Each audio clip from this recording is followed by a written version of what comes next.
صحیح. اس کو پھر آگے آ کر بدل دیا، مثلا فیہم تھا یا فیہ تھا، اس کو آگے مثلا آگے الف لگا دیا یا بے لگا دیا یا کچھ بھی کر کے اس کی صورت بدل دی لکھنے کی. اس صورت میں کیا حکم ہے؟ اس صورت میں بھی دو بحث ہیں.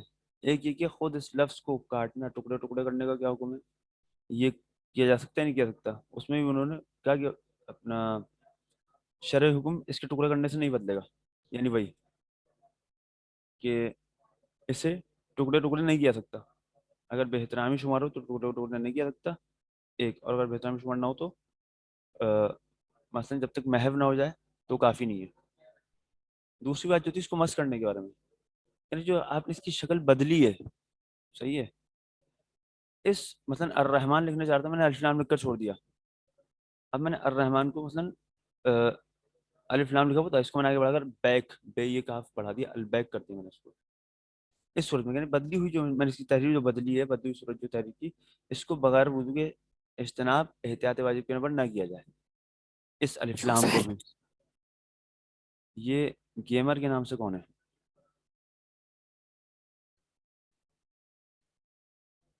اگر آپ کو کچھ کہنا ہے تو واضح کہیے، جو ابھی آپ نے آخر میں حرکت کی ہے مت کریں.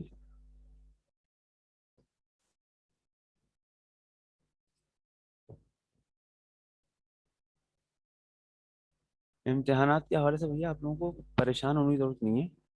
میں نے میرے خیال میں شاید کل بھی اور پرسوں بھی اس بات کا ذکر کیا تھا کہ اگر کسی نے امتحانات کی تیاری کرنی ہے تو اگر اس نے کلاس میں صحیح سے درس کو سنا ہے، ذہن نشین کیا ہے، تو یہ کافی ہے اس کے لیے ایک. اور اس کے علاوہ ایم سی کیوز ہیں، ٹرو فالس ہیں، اور ایکسپلینیشنری کوشچن ہیں جو کہ جس کی مختصر سی توضیح چاہیے ہوگی، وضاحت چاہیے ہوگی.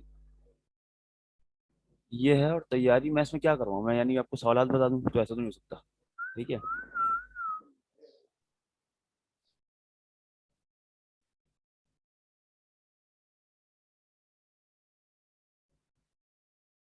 اگر آپ یہ چاہتے ہیں کہ سوالات بتا دوں تو ایسا تو نہیں ہو سکتا کہ سوالات بتائے جائیں. البتہ کچھ سوالات میں پہلے دروس میں آپ کو لیکچرز میں بتا چکا ہوں. تبارک آپ اپنا مائک بند کر لیجیے، آپ کا مائک جو غلطی سے بھی نہ کھلے. یہ بدتمیزی ہو رہی ہے اب آپ کی طرف سے. صحیح ہے، خیال کریں اس کو جو آپ کر رہے ہیں. ابھی تک الحمدللہ آپ کی کلاس بہت اچھے طریقے سے چلی ہے، اس کو اینڈ میں اگر خراب مت کریں. خوب. سوالات میں نے تقریباً بتائے بھی ہیں، اور جو میں پڑھا رہا ہوتا تھا روزانہ اس کو تقریباً میں نے کلاس کے اندر جو جن دنوں میں نے بورڈ پر لکھا ہے اس میں میں نے کوشچنس بھی حتیٰ اس کو آپ کے سامنے میں نے بتایا کہ یہ ٹک کے ساتھ جو مثلا سوالات لکھے ہوئے تھے بورڈ پر وہ آپ میں سے بعض دوستوں نے لکھے بھی ہیں. اور اس کے علاوہ جو اہم موضوعات تھے میں نے وہ بتائے بھی ہیں کہ مثلا یہ چیزیں آپ کو معلوم ہونی چاہیے اپنے اس کلاس کے مثلا درس کے اندر، لیکچر کے اندر جو آج پڑھایا جا رہا ہے. تو وہ اگر آپ نے لکھا ہوا ہے اور آپ نے لیکچر صحیح سے سنا ہے اور ذہن نشین کیا ہے تو اس میں کوئی مشکل نہیں ہے. کوئی مشکل پیپر نہیں آئے گا. جس نے یہ ساری چیزیں اگر کسی نے پوری کی ہوئی ہیں تو اس کے لیے پیپر مشکل نہیں ہوگا. اور پیپر میں جواب آپ لکھ دیں چاہے اس کی آپ بہت زیادہ وضاحت نہ بھی لگائیں، اگر آپ اس بات کو پہنچانے میں اپنے لکھے ہوئے میٹر میں کامیاب ہو گئے کہ آپ کو معلوم ہے تو یہ کافی ہوگا آپ کے نمبر لینے کے لیے. صحیح ہے. سر اپنی ورڈنگ میں لکھ سکتے ہیں؟ جی جی اپنی ورڈنگ میں ہی لکھیں گے. اگر آپ نے بات کو سمجھا ہوگا تو آپ اپنی ہی ورڈنگ میں لکھیں گے. رٹنا تو ہے ہی نہیں کہ مثلا یہ کوئی ایسے تھوڑی ہے مثلا آپ کو کوئی تھیورم یاد کروا گیا ہو ایم پتہ سی نہیں کیوز پہلے. آئیں گے؟ جی ایم سی کیوز آئیں گے؟ جی میں 4-5 مرتبہ بتا چکا ہوں کہ ایم سی کیوز بھی ہیں، ٹرو فالس بھی ہیں، اور ایکسپلینیٹری کوشچنس بھی ہیں. اور سر جی دنیاد میں کچھ آیات آئی تھی ترجمے کے ساتھ، تو ان آیات کا حوالہ آ سکتا ہے پیپر میں؟ نہیں، عربی نہیں ہے کوئی بھی پیپر کے اندر، ٹھیک. نہ آیات ہے نہ روایات ہے. یہ کل کے جو ہمارا درس تھا اس میں سے آخری مسئلہ تھا، وہ مجھے لگا کہ شاید وہ صحیح سے بیان نہیں ہوتا، اس کو میں نے ریپیٹ کر دیا ہے. ابھی آج کل جو یہ آسان سے یہ آپ کے لیے واضح. احکام غسل. غسل کیا ہے؟ غسل یعنی دھونا. تمام بدن کو دھونا ایک خاص طریقے سے اور خاص شرائط کے ساتھ، یہ غسل ہے۔ غسل کتنے قسم کا غسل ہے؟ غسل کو پہلے ابتدائی طور پر دو طرح سے تقسیم کر سکتا ہے۔ کچھ غسل ایسے شریعت کے اندر جو کہ مردوں اور عورتوں کے درمیان مشترک ہیں، یعنی مردوں کے لیے بھی ہیں وہ غسل اور خواتین کے لیے بھی ہیں۔ کچھ غسل جو ہیں وہ خواتین سے مخصوص ہیں۔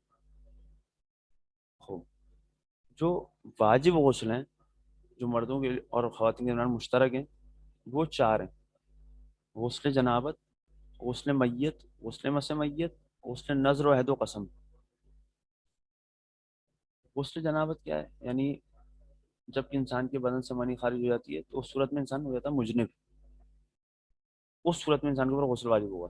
ایک غسل میت، یعنی خود مردہ جو شخص مر گیا ہے اس کا غسل واجب ہے، اس کو غسل دینا واجب ہے، میت کا غسل، یہ دوسرا۔ تیسرا غسل مس میت، یعنی میت کا انتقال ہو چکا ہے۔ جی فرقان، جی سر وہ فرقان، مجھے پوچھنا تھا، سر جی آپ نے بولا تھا کہ جب منی خارج ہوتی ہے تو اس کے بعد کہتے ہیں انسان کا جو پسینہ ہے وہ کیا نجس ہوگا یا پاک ہوگا، یہ پوچھنا تھا مجھے۔ یہ مسائل اس کے بارے میں پہلے نجس گزر رہ چکے ہیں۔ ہاں وہ کل آپ مجھے کے ٹائم یاد میں نہیں تھا، اس لیے مجھے وہی کرنے تھا۔ جی ظاہراً اس کا پسینہ نجس نہیں ہے، صحیح ہے، اس کا پسینہ نجس نہیں ہے، پہلے یہی ہم نے بیان کیا تھا۔ خوب، کیا بات کرتے ہیں؟ ہاں، غسل مس میت۔ غسل مس میت کے اندر کیا ہے؟ یعنی مردہ مر گیا ہے اس کا تو غسل واجب ہے، میت کو غسل دے گا۔ اس کے علاوہ میت کو اگر کوئی مس کر لے، ٹچ کر لے، تو اس کے اوپر بھی، اس آدمی کے اوپر بھی جس نے میت کو ٹچ کیا، زندہ آدمی کو جس نے اپنا مثلاً ٹچ کیا میت کو، اس کے اوپر بھی غسل واجب ہے۔ تین، چوتھا انسان نظر کر لے۔ جی غاسم، سر اگر میت کے غسل ہونے کے بعد اگر ہاتھ بات لگائے تو پھر بھی اس کی غسل شرائط واجب بعد ہے؟ میں آئیں گی، نہیں اس طرح سے نہیں ہے، اس کی شرائط میں ظاہر سی بات ہے۔ غسل مس میت اس صورت میں ہے کہ جب میت ٹھنڈی ہو چکی ہو، گرم نہ ہو، اور اس کو غسل نہ دیا گیا ہو۔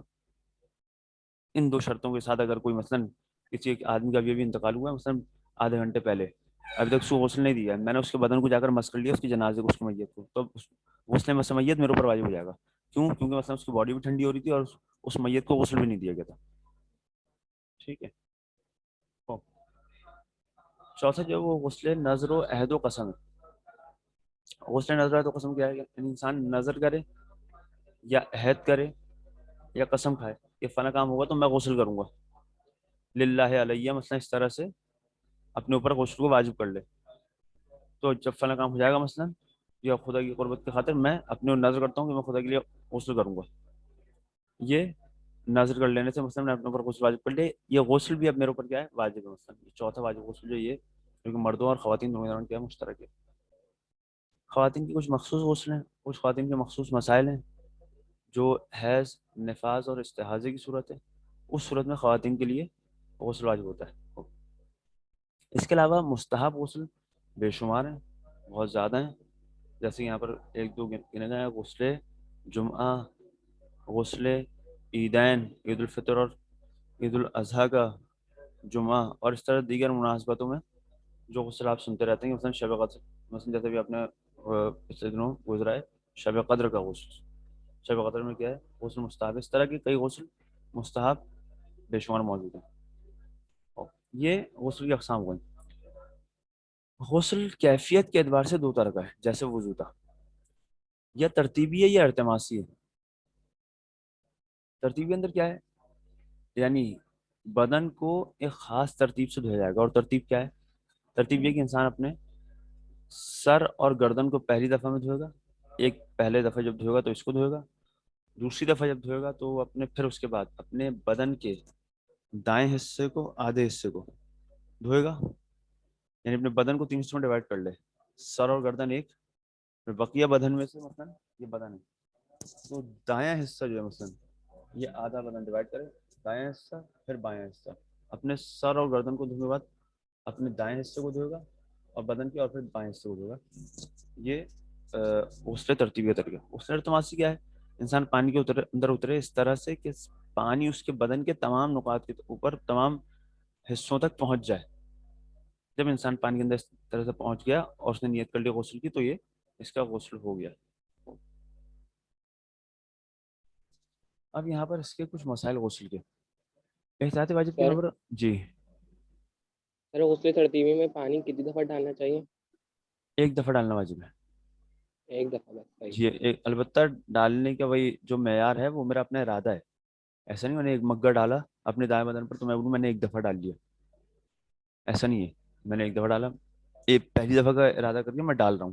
ہر جگہ پر میں نے اب تک پانی نہیں پہنچا لیا, میں نے ایک دفعہ کا ارادہ کیا ہوتا مثلا. ٹھیک ہے, ایک دفعہ پانی ڈالنا میں نے آگے سر معیار لیا. جی سر اگر سر اور گردن پر پانی ڈالتے وقت پورے جسم میں اگر گر جائے تو پھر مسئلہ نہیں ہے, آپ کا ارادہ, آپ کی نیت اور قصد یہ آپ کا کہ آپ اپنا سر و گردن دھو رہے ہیں.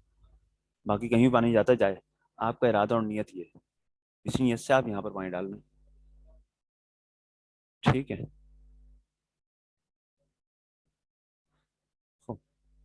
احتیاط واجب کے نمبر غسل میں لمبے بالوں کو دھونا اور اس کے جی یہ مسئلہ یہ ہے کہ جن افراد کے بال لمبے ہوتے ہیں بہت زیادہ, ان کے لیے نہ صرف یہ کہ اپنے بالوں کی جڑ یعنی سر تک پانی پہنچانا ضروری ہے, بلکہ اس کے ساتھ ساتھ ان کو اپنے بالوں کو بھی پورا گیلا کرنا ضروری ہے. اپنے بالوں کو بھی گیلا کریں گے پورا, مثلا خواتین جیسے بال لمبے ہوتے ہیں یا لڑکے بھی بعض زبان میں وہ لمبے جب بال رکھتے ہیں, اس صورت میں یہ اپنے بالوں کو بھی پورا گیلا کریں گے اور اس کے ساتھ ساتھ اپنے سر کی کھال تک بھی پانی پہنچائیں گے. احتیاط واجب کے بنا پر. اور اس کے علاوہ غسل میں کوئی اس طرح کا خیال نہ رہے کہ انسان کے لیے مثلا روبہ قبلہ ہونا کھڑا ہونا ضروری ہے. ایسا کوئی واجب نہیں ہے انسان کے اوپر غسل کرتے ہوئے. غسل کی نیت سے پہلے اور غسل شروع کرنے سے پہلے پیٹھ کو یا اعضاء بدن کو دھونے میں کوئی حرج نہیں ہے. مثلا جیسے معمولاً ہوتا ہے انسان جب باتھ روم میں جاتا ہے نہانے کے لیے غسل کرنے کے لیے, تو جاتے غسل نہیں شروع کر دیتا. معمولاً یہ ہوتا ہے کہ مثلا انسان پہلے سر پر چہرے پر صابن لگائے گا, شیمپو لگائے گا, بدن کو دھوئے گا صابن سے, اس کے بعد پھر آخر میں مثلا انسان غسل کرتا ہے. تو اس میں کوئی مشکل نہیں ہے. انسان پہلے اپنے بدن کو دھو لے صحیح سے, اس کے بعد پھر غسل کی نیت سے دوبارہ غسل کا طریقہ وہ انجام دے تو اس کا غسل ہو. سر جی اس کا مطلب کہتے ہیں کوئی جیسے وضو میں ہوتا ہے کہ خیر اگر گیلا ہو تو مسئلہ نہیں ہوتا, تو غسل میں تو ایسا کچھ نہیں ہے جیسا آپ نے ابھی بولا کہ اگر کوئی دھو لیں تو کوئی مسئلہ نہیں ہے. جی پہلے نہیں کوئی مسئلہ نہیں ہے. وہ صرف وضو کے اندر بھی مس والی صورت حال میں تھا. جہاں پر جی مس جی کرنا ہے وہاں پر ان اعضاء کا خشک ہونا ضروری ہے. غسل میں ایسا کچھ نہیں ہے. غسل میں آپ کو مس تو کرنا ہی نہیں, غسل میں تو آپ کو دھونا ہے. تو اگر پہلے سے ایک چیز دھلی ہوئی ہو اس کو دوبارہ بھی دھویا جا سکتا ہے. اگر پہلے سے ایک چیز بدن کا عضو آپ کا گیلا ہو تو اس کو دوبارہ سے دھویا سکتے ہیں, کوئی مشکل نہیں ہے. سر جی ایک ساتھ دو غسل کر سکتے ہیں؟ اس کا مسئلہ بھی آئے گا آگے بتائیں گے. ٹھیک ہے, آپ آج پہنچ گئے ٹھیک, نہیں پہنچ تو میں آپ کو بتا دوں گا, آپ مجھے آخر میں یاد دلا دیے گا, آخر تک سے جاؤ.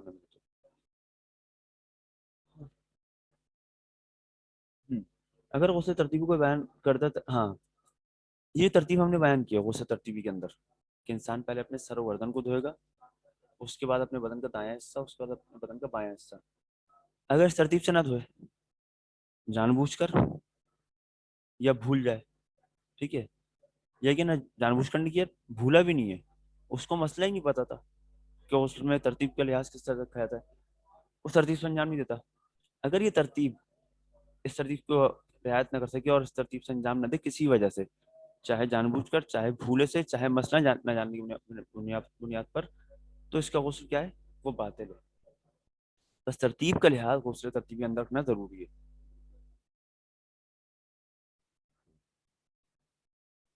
اب یہاں پر ایک مسئلہ یہ کہ ایک شخص غسل کر رہا ہے, غسل کر چکا ہے, صحیح غسل کر چکا ہے, غسل کرنے کے بعد اس کو معلوم ہو کہ بدن کے کسی حصے میں پانی نہیں پہنچا ہے. تو دو طرح سے, یا تو اس نے غسل التماسی انجام دیا تھا یا غسل ترتیبی. اگر غسل التماسی انجام دیا تھا جائے دوبارہ سے غسل انجام دے. اگر غسل ترتیبی انجام دیا تھا تو اس کے اندر بھی دو طرح کی صورت ہے. وہ کیا, وہ جگہ اس کو معلوم ہے کہ جہاں پر پانی نہیں پہنچا, مثلا بغل کے نیچے پانی نہیں پہنچا, اس کو معلوم ہے, ٹھیک ہے, تو جائے دوبارہ غسل کو انجام دے. سوری, اگر اس کو جگہ معلوم نہیں ہے تو جائے دوبارہ سے غسل انجام دے. اور اس کو جگہ معلوم ہے, مثلا دائیں بغل کے نیچے کا حصہ مثلا رہ گیا, وہاں پانی نہیں پہنچا ہے, تو اس صورت میں کیا کرے گا, جہاں پانی نہیں پہنچا ہے وہاں پر پانی پہنچائے گا, اور اس کا اگلا جو غسل کے اندر اس کو اگلا جو اپنا بدن کا حصہ دھونا تھا اس کو دھوئے گا. ٹھیک ہے.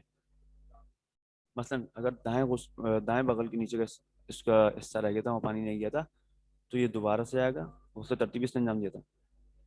دائیں حصہ دھوئے گا بدن کا، بغل کو دھوئے گا، اس کے بعد پھر بقیہ پورا حصہ، اس کے بعد پھر بائیں حصہ دوبارہ سے دھوئے گا. ٹھیک ہے، یہ کام انجام دے گا. آپ لوگ ذرا 1 منٹ کے لیے ٹھہریے گا، میں 1 منٹ آپ سے بھی بات کرتا ہوں. جی، جو معلوم ہے انسان کو جہاں سے رہ گیا حصہ اس کو دوبارہ سے دے گا، اس کے بعد والے حصوں میں دوبارہ سے دے گا. مثلا اگر کسی نے دیکھا کہ گردن اس کی رہ گئی، گردن سیدھی نہیں دھلی، ٹھیک ہے، تو گردن کو دھوئے گا، پھر دائیں حصہ دھوئے گا، پھر بائیں حصہ دھوئے گا. یہ کام غسل کے اندر انسان اس طرح سے انجام دے گا. اگر اس کو غسل کرنے کے بعد معلوم ہو کہ بدن کا کوئی حصہ رہ گیا جہاں پانی نہیں پہنچا. غسل جبیرہ. غسل جبیرہ بالکل وضو جبیرہ کی طرح سے. یعنی کیا؟ یعنی اگر کہیں پر بدن پر زخم پر پٹی بندھی ہوئی ہے، وہاں پانی نہیں پہنچانا مضر ہے، تو انسان اس کے اوپر کیا کرے گا؟ اپنا گیلا ہاتھ پھیر لے گا، پانی وہاں پر نہیں بہائے گا. جی سر قرآن وغیرہ کے جو وضو کے احکام میں ایک تھا کہ قرآن کو مس کی کرنا. آواز صحیح نہیں آ رہی ہے. وجہ آپ کا شاید مائک میں کوئی پرابلم ہے، بہت زیادہ آواز گونج رہی ہے آپ کی. اب صحیح آ رہی ہے سر آواز؟ ایک تو کہ آپ خود آہستہ بولیں اور مائک نزدیک کر لیں اپنے. جی سر قرآن وضو کے احکام میں تھا کہ قرآن کی لکھوائی کو مس کرنا. اگر ہم قرآن کو یعنی کہ ہم قرآن کی بےعزتی، ہم کچھ ایسا کام کریں جس سے ہمیں نہیں لگتا کہ یہ قرآن کی بےعزتی ہے، لیکن اور پھر ہم یعنی کہ سامنے والے سمجھے کہ ہم قرآن کی بےعزتی کر رہے ہیں، کیا ہمیں سزا ملے گا؟ مجھے آپ کی آواز بالکل صحیح طریقے سے نہیں آئی، لیکن جو میں سمجھ سکا ہوں، مجھے لگ رہا ہے آپ یہ پوچھ رہے ہیں کہ قرآن مجید کے بارے میں آپ سوال کر رہے ہیں، جو کہ ہماری غسل کی بحث سے بالکل ہٹ کرے. صحیح ہے، ہماری بحث ابھی غسل میں چل رہی تھی، لیکن بہرحال بیچ میں آپ نے سوال پوچھا.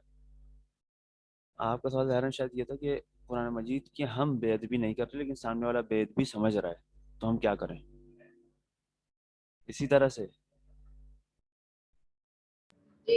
جی مثلاً کیونکہ بات جو ہے وہ عرف اور معاشرے کے اوپر ڈپینڈ کرتی ہے کہ کسی معاشرے کے اندر کس فعل کو بے ادبی شمار کیا جا رہا ہے نہیں کیا رہا ہے، تو ظاہر سی بات ہے معاشرے کا خیال رکھنا پڑے گا. مثلاً میں آپ کو ایک مثال دوں. ہم ہمارے یہاں یعنی مسلک تشیع پاکستان کی جو کم سے کم کراچی کی، ہم لوگ قرآن مجید کو آرام سے ٹانگوں پر رکھ لیتے ہیں. آلتی پالتی مار کر لیگ کراس کر کے ہم بیٹھے تو ہم نے اپنی ٹانگوں کے درمیان پہ رکھا، قرآن ہم پڑھ رہے ہیں. یہ ہمارے یہاں معمول کی چیز ہے، اس کو بے احترامی شمار نہیں کیا تھا. لیکن مثلاً بالفرض میں آپ سے کہوں، میں جاؤں اپنے کسی اہل سنت کے یہاں، ایسال ثواب قرآن مجید وہاں پر پڑھا جا رہا ہوں، وہاں پر میں جاؤں اور وہاں بیٹھ کے میں قرآن پڑھوں، یا تو ان کی مسجد میں یا اس کے گھر میں، مثلا کسی اہل سنت دوست کے میں قرآن پڑھ رہا ہوں، اور قرآن پڑھتے ہوئے میں وہاں پر قرآن مجید کو اپنی ٹانگوں کے درمیان رکھ لوں. یہ کام کس طرح کا ہے؟ وہاں پر جتنے بھی افراد بیٹھے ہوں گے، ان کے معاشرے میں، ان کے عرف میں اس چیز کو قرآن کی توہین سمجھا جاتا ہے. جب قرآن کی توہین اس کو سمجھائے گا تو میرے لیے جائز نہیں ہوگا. جیسے میں نے آپ کو اس دن پہلے بھی اس بارے میں مثال دی تھی، جب ہم یہ مسئلہ پڑھ رہے تھے. وہ کیا تھا؟ وہ یہ تھا مثلاً قرآن مجید کے بارے میں مثال دی تھی.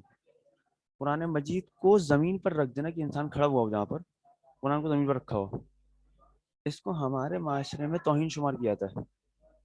جبکہ مثلاً ایرانی معاشرے کے اندر، ایران ایک الگ جگہ ہے، ٹھیک ہے، الگ ملک ہے، اس معاشرے کے اندر اس کو قرآن مجید کی توہین بالفرض شمار نہیں کیا تھا.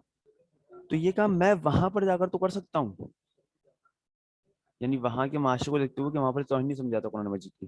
لیکن اپنے معاشرے میں جب میں واپس آؤں گا، مثلاً کراچی میں اپنے علاقے میں جب واپس آؤں گا، میں وہاں یہ کام نہیں کر سکتا، کیونکہ اس معاشرے کے اندر قرآن مجید کی اس کام کو قرآن مجید کی توہین شمار کیا تھا. تو جو کام میں توہین والا جو فیکٹر ہے، اس کو میں جس معاشرے میں موجود ہوں وہاں پر میں دیکھوں گا کہ وہاں پر اس کو کس طرح سمجھایا جاتا ہے. اس کو دیکھ کر پھر میں اس کام کو انجام دوں گا. اس کام کو مثلا انجام دینا میرے لیے جائز ہوگا یا حرام ہوگا. وجہ جواب مل گیا آپ کو؟